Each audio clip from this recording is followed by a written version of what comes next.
mingi katika mikoa hii ya kaskazini, mkoa wa Kilimanjaro, mkoa wa Arusha, mkoa wa Manyara, ambao hata utaratibu gani ungetokea hawana uwezo na hawatakuja kupata hata ekari moja ya kumiliki ardhi na kufanya shughuli ya kilimo.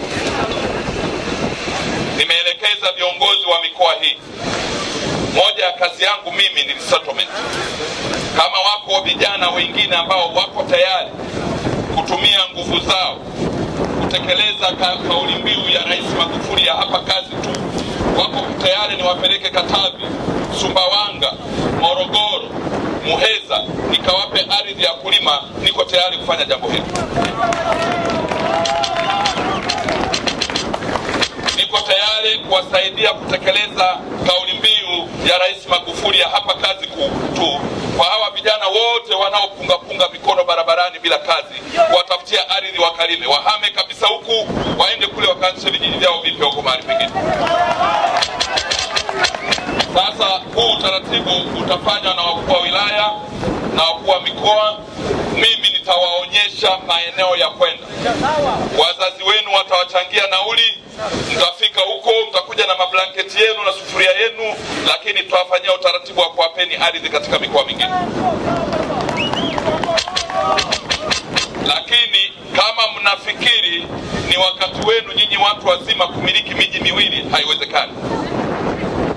Mkitoka huku umeshatoka, sio kwamba umemiliki huku alafu kamilikishwa na wale waliomilikishwa kanda hii ya kaskazini. Hatutawapa ardhi mahali pengine, tutawachukua tu wale vijana ambao hawana ardhi popote, na kamati za ulinzi na usalama za wilaya zinazohusika watathibitisha kwamba vijana hawa hawajai kumilikishwa na hawana fursa ya kumilikishwa ardhi katika mikoa wanayotoka.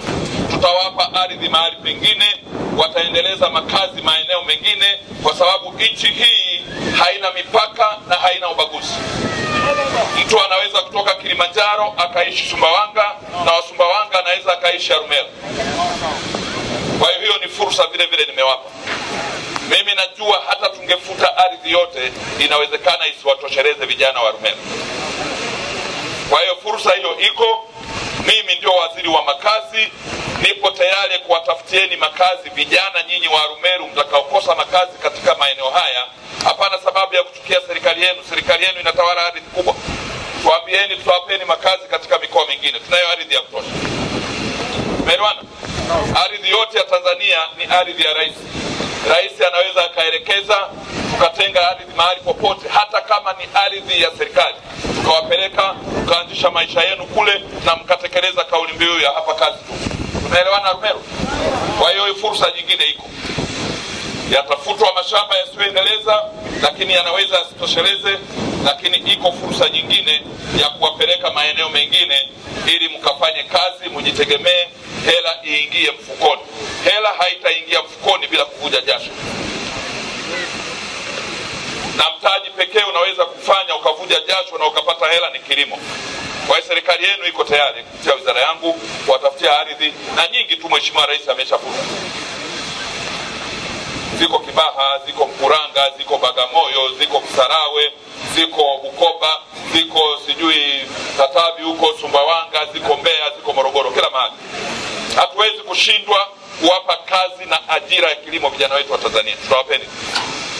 Kwa hiyo kazi kwenu wakuu wa wilaya na wakuu wa mikoa hii mitatu. Nimetoa ofa kwa mkoa wa Arusha na mkoa wa Kilimanjaro kwa kuanzia. Lakini nyinyi najua mko tayari kuhama peke yenu na wake zenu, au wanawake na waume zenu. Kama mko tayari, mimi nitawapeleka mahali. Alafu mtakuwa mnakuja huko Arumeru kwa bibi zenu na baba zenu kwenye Christmas.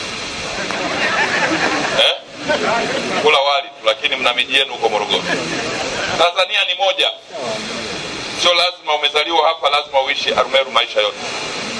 Hilo nalo tutalifanya ili kuhakikisha kwamba kila Mtanzania anaye fursa ya uzalishaji kwa ajili yake mwenyewe, lakini kwa ajili ya taifa. Ukizalisha wewe, utatusaidia kutunza familia yako, utasomesha watoto wako, lakini pengine kuna ziada utalipa na kodi. Na ile ardhi, kwa sababu tutakumilikisha kwa hati, utakuwa na uwezo wa kulipia kodi ya ardhi kila mwaka. Na tumefanya utaratibu katika miaka 10 ijayo, tunataka ardhi yote ya Tanzania ipangwe, ipimwe, ili kila mtu mwenye ardhi yake awe na hati anamiliki. ili kupunguza migogoro.